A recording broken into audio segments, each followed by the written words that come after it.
Hey man, I'm Jusko from ProudMoney.com. American Airlines sent me an unexpected email today telling me that they found my Kindle 2 months after I left it on one of their planes. So I left my Kindle on one of their planes after a very long trip over Memorial Day weekend, and the next day I sort of remembered that that is probably what had happened. I was looking around for it and I had the cord, but I didn't have the Kindle anymore.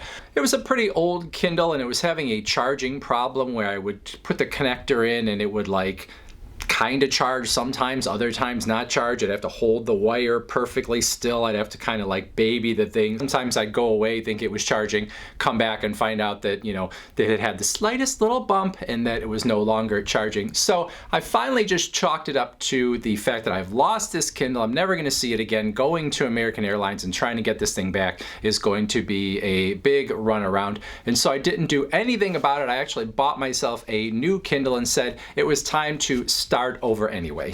But somehow American Airlines tracked it back to me. Now, I'd actually gone on Amazon and done some sort of like unregistering or decommissioning or whatever you want to call it for that Kindle, because if someone gets a hold of your Kindle and you haven't unregistered it or decommissioned it, then potentially they could go and buy a bunch of stuff on your Amazon account and put it on the Kindle if they so chose, or maybe they could buy other things on Amazon. I'm not quite sure. But anyway, I had all those fears going through my head, so I decommissioned the thing as soon as I could, and then I got the new Kindle, and so I pretty much decided it was lost. And now I get this email from American Airlines, and I thought that once you sort of unregistered the thing or decommissioned it, that it would not be able to be tracked back to you, but they knew it was mine. So obviously at some point when it got turned on, my name must still be associated with it, and they still had the serial number and told me what edition of the Paperwhite Kindle it was, all of that stuff. So the email came from a company called Chargerback, which I guess is like a software company specifically for lost and found stuff from airlines, amusement parks, and other things of that nature.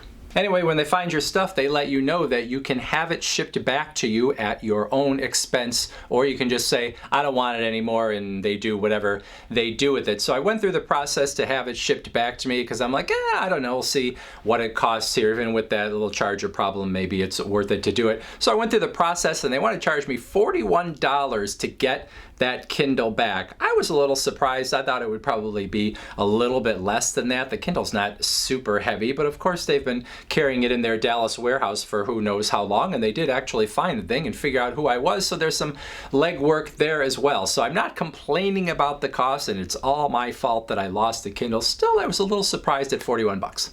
So do I want to spend $41 to get that old Kindle back? Yes, it had a problem with charging, but maybe that problem was just with the charger and it had nothing to do with the Kindle itself. It was one of those sort of annoying things in my life that I never bothered to actually try to rectify. I just got annoyed with it, and as long as sooner or later I could get the thing charged, I never actually did anything about it. So who knows, maybe I'd get it back, I could just get a new charger and the whole problem would be fixed. Now, if it was a cell phone that I lost or something that was more expensive, I probably would be like, okay, this is a no-brainer, I'll pay the $41. The Kindle's just kind of a little bit in the middle, and I already have a new Kindle, so what am I going to do with the second Kindle? Have like a fiction Kindle and a non-fiction Kindle? Anyway, I'm still happy with American Airlines for actually going through whatever trouble they go through to figure out that that was my Kindle, to figure out who I was and figure out how to contact me and give me the option to actually get the Kindle back in my hands. So even though I'm not sure if I want to pay $41, certainly not American Airlines' fault. So this is a thumbs up for American Airlines. What would you do if you had to pay $41 for that old Kindle? I would love to hear your thoughts about it in the comment section below. Otherwise, I thank you for watching. And as always, please go to ProudMoney.com where we do credit card reviews, we talk personal finance, we talk deals, and all sorts of other fun stuff too. If you don't want to go to the website or leave a comment, why don't you watch this video next?